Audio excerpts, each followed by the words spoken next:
C'est notre interrogation. Nous avons la chance d'avoir sur ce plateau un député, pas des moindres. Honorable, vous aurez le temps tout à l'heure de nous expliquer comment ça se passe et répondre peut-être aux interrogations des uns et des autres sur la compétence même des députés actuels à pouvoir proposer une modification constitutionnelle.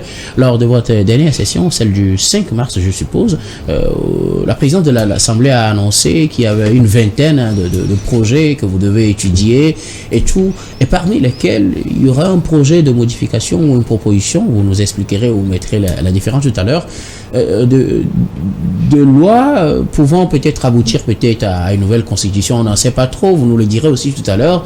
Mais beaucoup de questions sont venues après cette annonce. Certains estiment que les députés actuels qui sont à la fin de leur mandat et qui, pour certains, ne sont plus légitimes à faire le travail, veulent faire du forcing pour imposer au Togo une nouvelle constitution. Vous nous direz tout à l'heure ce qu'il en est, mais je vais commencer plutôt par vous. Sana, les députés s'apprêtent à faire des modifications constitutionnelles, ou du moins à étudier des propositions de loi, parmi lesquelles certaines modifications de notre constitution, ce qui crée beaucoup de polémiques. D'abord, la question se demande, est-ce qu'ils sont légitimes pour faire ce genre de modification, vu que normalement, leur mandat devait finir à la fin de l'année dernière, ou normalement début janvier, ça dépend aussi des positions des uns et des autres. Est-ce qu'aujourd'hui, en mars, où nous sommes, ils sont toujours légitimes pour faire ce genre de modification de la Constitution? C'est la grande interrogation. Je voudrais d'abord commencer par vous, vos réflexions.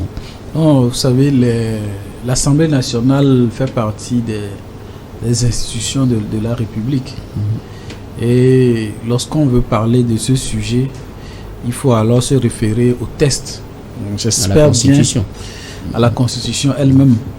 Et j'espère bien que ceux qui s'avancent dans des conclusions hasardeuses ont les moyens juridiques dans la Constitution pour justifier ce qu'ils sont en train de dire. Chacun se base sur des articles, mais on le verra tout à l'heure.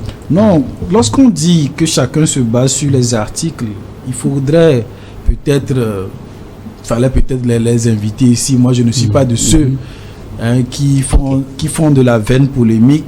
L'article 52 de la Constitution, dans son alinéa, dit ce qui suit. Je vais lire. Article 52. Oui, article 52 de la Constitution, le dernier alinéa. Les membres de l'Assemblée nationale et du Sénat sortant par fin de mandat ou dissolution restent en fonction jusqu'à la prise de fonction effective de leurs successeurs. Il est dit qu'ils restent en fonction. Quand vous dites que vous restez en fonction, ça veut dire quoi? Que vous continuez pas à travailler. Vous continuez pas à travailler pour un député, pour une Assemblée nationale, ça veut dire quoi? Mais ça veut dire qu'ils ne continuent pas à voter leur loi. L'article 52 n'introduit aucune limitation dans leurs prérogatives de député. Alors pourquoi on veut en inventer? Non, moi je pense que ce genre de débat ou bien ce genre d'intention qu'on essaie de prêter à chaque prochaine échéance électorale, bon, c'est du déjà vu. Mais on en a entendu même pire ou parfois plus extravagant que cela. Et l'histoire a montré que les auteurs de ces allégations n'ont jamais eu raison. Moi je pense sincèrement qu'il y a des lois telles que ça a été annoncé qui doivent être votées. Il y a la CNDH, les membres de la CNDH qui viennent d'être élus. Donc, et c'est tout à fait normal. C'est tout à fait normal. Je ne vois pas, moi je dis sincèrement, quel est l'article qui prive les députés actuels d'une partie de leur fonction. Bon, il y a un article qui dit qu'ils restent en fonction. C'est vrai, comment on appelle, leur mandat a expiré, mais puisqu'il n'y a pas encore eu d'autres députés, ils restent en fonction. Et après avoir lu l'article 52, l'alinéa 11, comment je vais répondre, il faut expliquer pourquoi nous restons en fonction. Okay. Deuxième chose, il faut expliquer aussi aux gens pourquoi est-ce que l'élection, ça n'a pas été fait à date. C'est pas nous qui sommes au Parlement qui avons demandé une prolongation ou bien qu'on ne fasse pas les élections. Je reviendrai à vous tout à l'heure. Donc voilà, oui, non, mais c'est important de le dire aussi. Donc moi, sur le plan factuel, avec la Constitution, mais ce que les gens sont en train de dire, c'est du n'importe quoi. Les députés, l'actuelle législature, a toutes les prérogatives pour légiférer, pour voter les lois, pour faire quoi que ce soit qui est reconnu par la Constitution comme faisant partie de leur fonction. Il n'y a aucune restriction qui vaille. Est-ce que si vous en trouvez, mais montrez-moi la disposition dans la Constitution. Merci beaucoup. On a le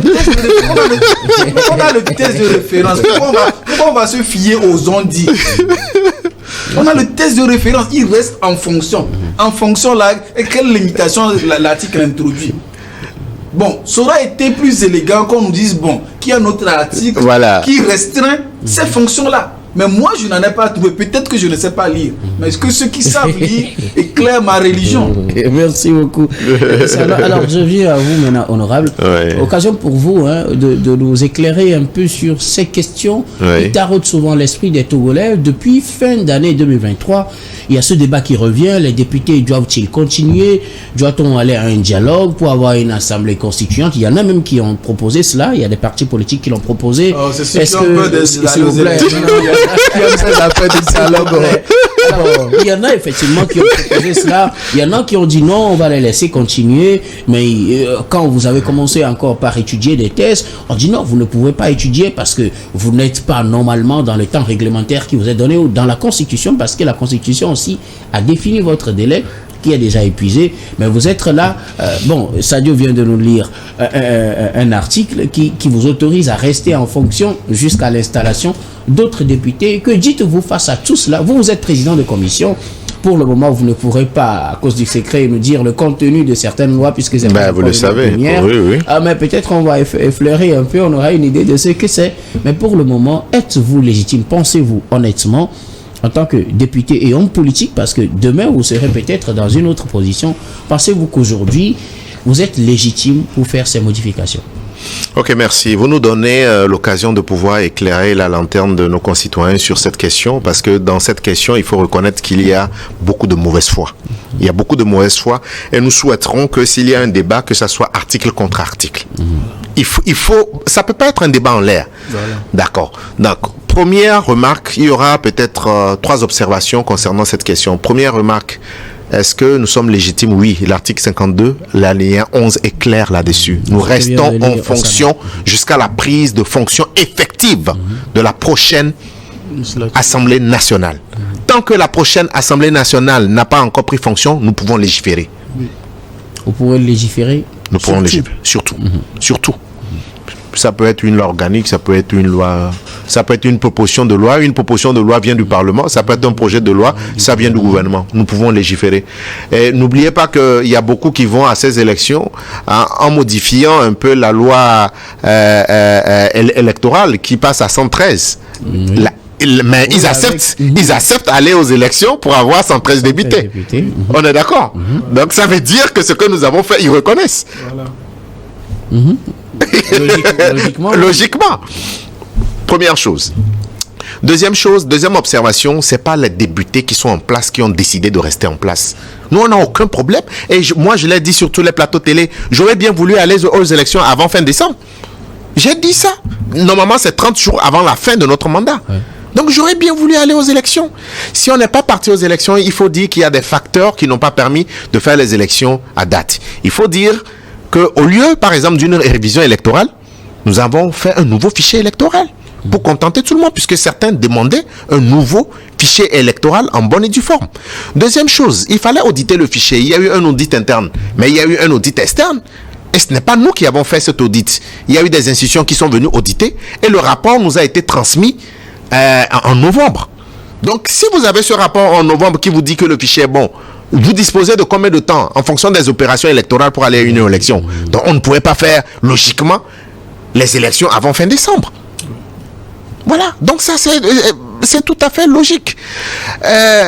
Vous voyez, à la fin de chaque mandature, 1 an, 6 mois avant les élections, il y a toujours un problème concernant le découpage électoral, il y a toujours un problème concernant cela nous prouve qu'il faut revoir en profondeur le truc de copie-coller qui a été depuis les années 90, qu'on nous a collé à travers nos constitutions, à travers nos lois. Il faut que nous puissions faire quelque chose qui ressemble à nous-mêmes. Et je l'ai souvent dit, ce nous-mêmes, il est contre personne. Maintenant, le débat qui est revenu sur le redécoupage du fichier électoral, c'est revenu au CPC, tout ça là, ça nous prouve à suffisance qu'il il fallait faire quelque chose. Hein? Parce que l'habit que vous devez porter pour aller à chaque fête, si à la veille de la fête, tout le temps, vous êtes obligé de l'amener chez le couturier, autant aller faire un nouvel habit. C'est ça. Alors, Si vous en avez les moyens. si vous en avez les moyens, mais vous n'êtes pas sans savoir que chaque fois, le fait d'aller chez le couturier, in fine, ça vous coûte plus cher. Voilà. Donc, je pense que nous pouvons légiférer. Nous avons la légitimité pour légiférer.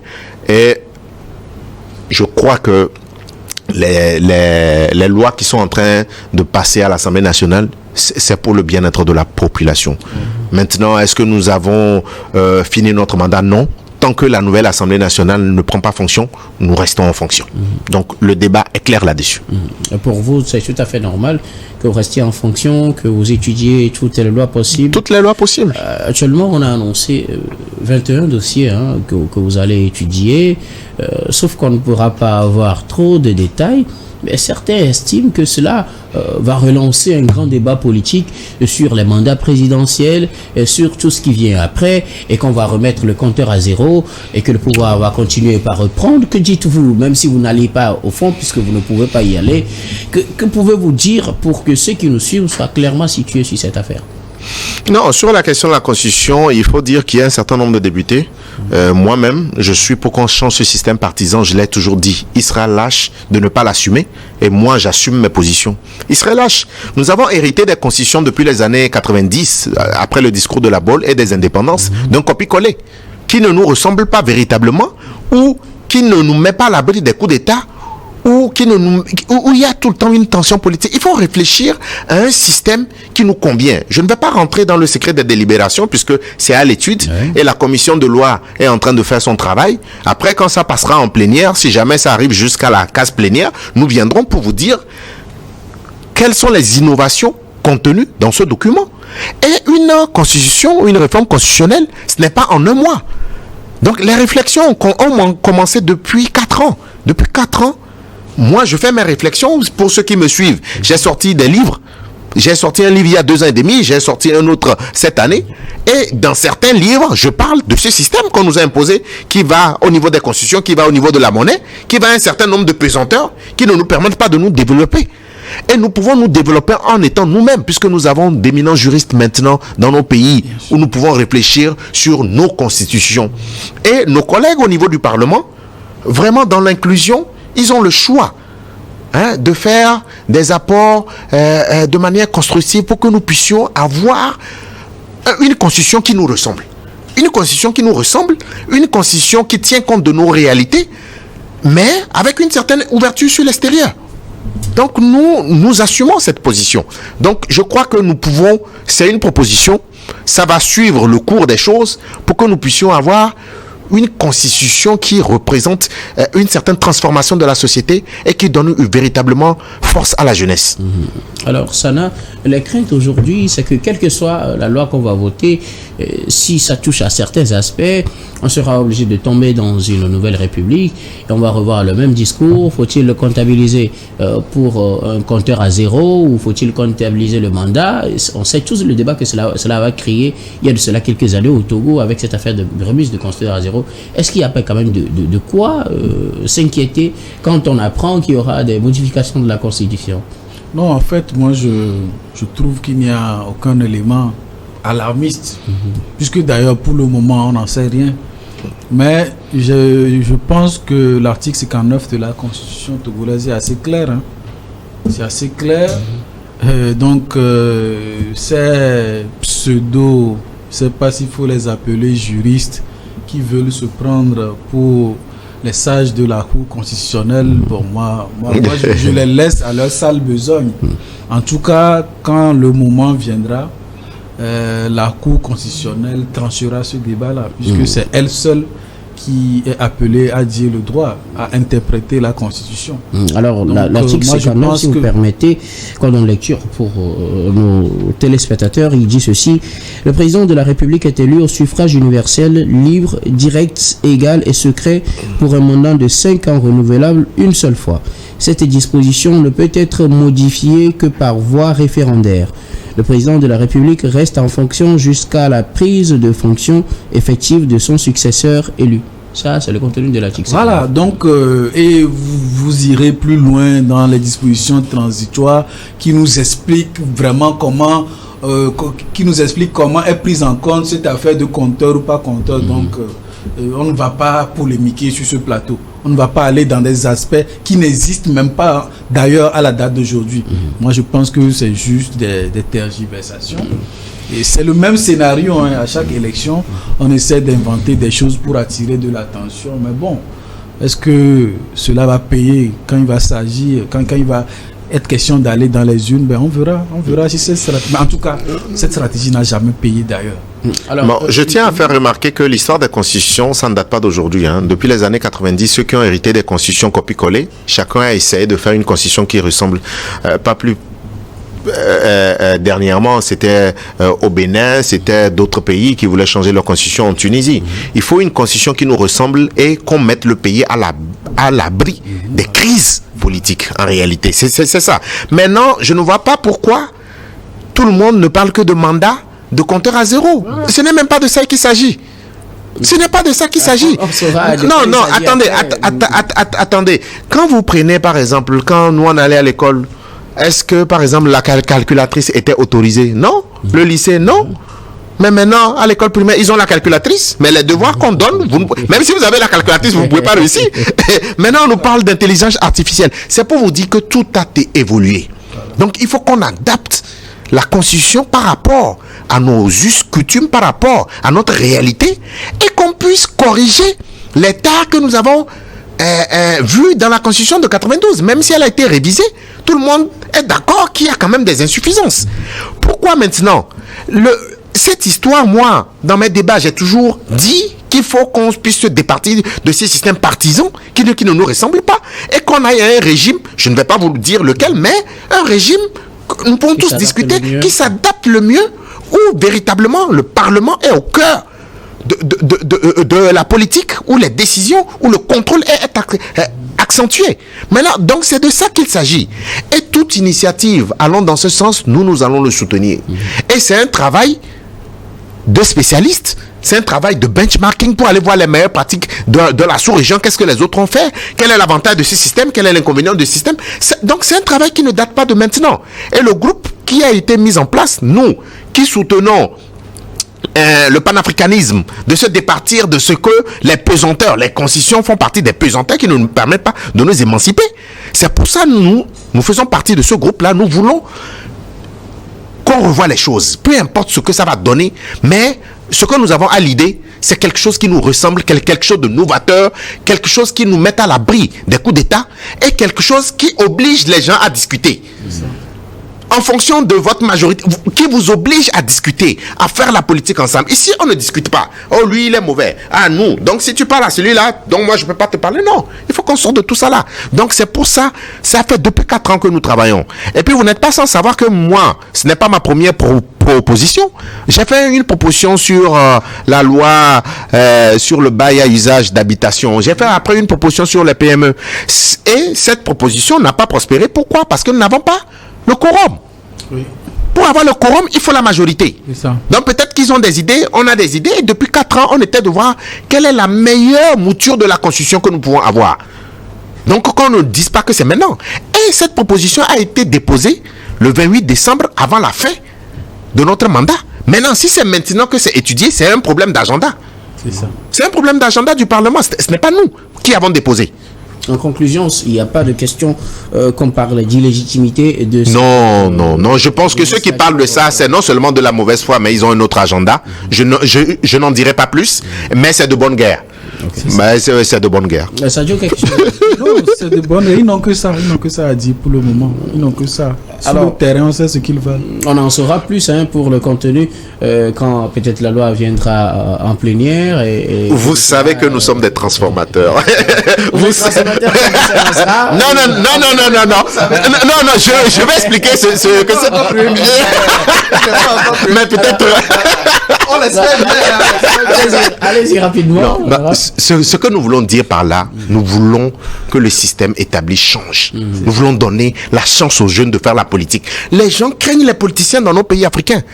Parce que la connotation n'est pas bonne. Nous voulons, à travers nos tests, à travers ce que nous représentons, donner envie aux jeunes de s'intéresser à la chose publique, de faire la politique autrement, de gouverner autrement.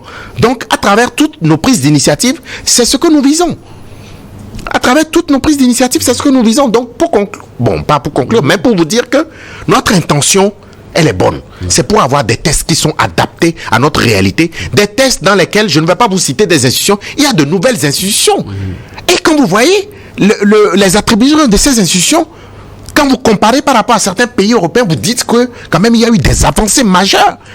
Et c'est des documents que nous-mêmes, je parle de moi-même, en tant que député, nous avons réfléchi. Donc c'est pas quelque chose que nous sommes partis copier ailleurs et qui va nous poser des problèmes. Donc c'est ça qu'il faut retenir véritablement et ne pas véritablement rentrer dans les polémiques. Merci beaucoup. À vous, ce qui nous amène pratiquement à la fin de cette émission. Nous allons faire un dernier tour pour vos mots de fin sur un sujet de votre choix. Je vais commencer par vous. Sana, nous arrivons à la fin de ce numéro du Monde en 7. Non, moi, ce que j'aimerais dire rentre dans la continuité de ce sujet, c'est si réellement l'Assemblée nationale peut vraiment se pencher sur la question de l'alignement des scrutins de façon à avoir des élections générales. Je pense qu'il ferait beaucoup d'économies à la nation. Merci beaucoup. À vous, Sana Veguel Sadio Etchou, vous êtes analyste politique. Merci beaucoup d'avoir répondu à notre invitation. C'est moi. Honorable, nous sommes à la fin de cette émission. Oui, merci. Je pense qu'il n'y a pas de polémique. Nous sommes ici pour vous éclairer sur tout ce que nous faisons. Notre objectif, c'est avoir un pays moderne, un pays qui nous ressemble, un pays où il y a un rêve, où nous incarnons une nouvelle façon de faire la politique. Nous, quand nous nous sommes engagés en politique, c'est ça que nous avions eu à l'idée, c'est ça notre leitmotiv. Et tout acte que nous pouvons poser allant dans le sens de l'amélioration de notre système politique constitutionnel, nous sommes partants puisque nous sommes un réformateur. Nous voulons incarner une nouvelle façon de faire les choses. Et nous sommes à la veille bientôt des élections, les dossiers sont à la Cour constitutionnelle, bientôt nous serons situés. Donc comme nous l'avons souvent dit, nous souhaitons bonne chance à tout le monde.